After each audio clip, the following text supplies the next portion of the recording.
A few years ago, there was a very significant pastors' meeting in Boston, Massachusetts. It was not a meeting of Seventh-day Adventist pastors. These pastors were evangelical pastors, and they were coming from all over the United States, 300-400 pastors. One of the pastors from Chicago was on an American Airlines flight. He was sitting on the aisle. And as he was sitting on the aisle, there was nobody in the middle seat, and there was a man sitting at the window seat, and the plane took off, and this man, pastor, going to the pastors' meeting, sitting on the aisle, looked across, and he saw the man at the window praying. And he thought to himself, great, I've got a Christian seatmate, but I don't want to intimidate him too much and tell him I'm a pastor. So I'm so thankful that I have somebody that's a Christian. So he looked over, the man prayed for a while, and he prayed, and the pastor looked over and he said, you know, I'm just wondering, you must be a Christian. I saw you praying, and I'm a Christian too. And the man looked up with a very scowly-looking face, and he said, what are you talking about? I'm not a Christian. Are you so arrogant you only think Christians pray? Well, the pastor did not quite know what to say, and sometimes, you put your foot in your mouth, you kind of say the wrong thing. So the pastor looked at him, he said, well, if you're not a Christian, who are you and what are you praying about? And the man said, I'm a Satanist. I'm a Satanist. And I've been praying.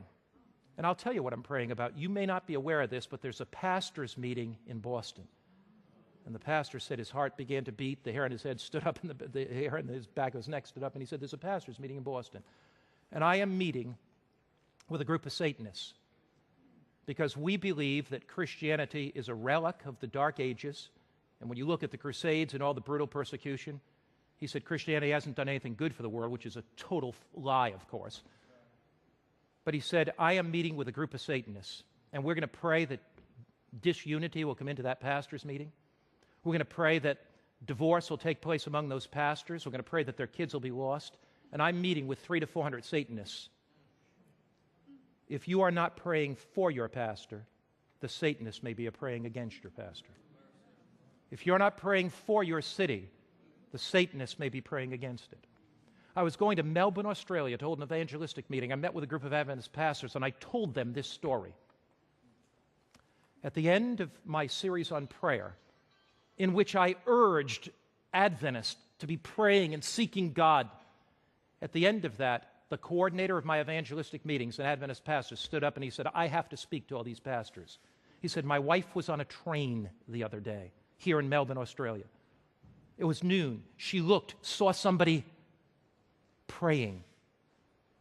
And she said, oh, you must be a Christian. She said, the lady looked up and said, I'm not a Christian at all. At 12 o'clock, every day in Melbourne, the Satanists covenant to meet together to pray that Satan will have victory in this city. My brother, my sister, do you know Jesus Christ? Are you on your knees praying every single day? Maybe you've turned into this broadcast and you're looking for something deeper in your own spiritual life.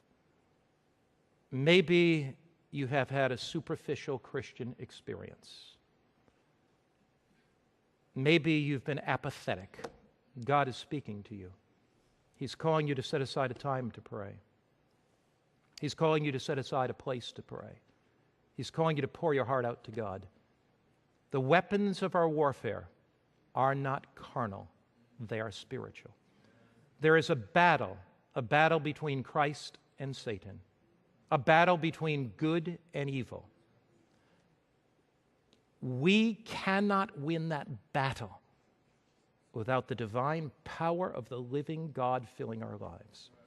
Will you commit your life right now to earnest intercession? Will you say, Jesus, I don't want the superficial. I don't want an external Christian experience. I want something deep. And each day I'll meet you at the time of prayer.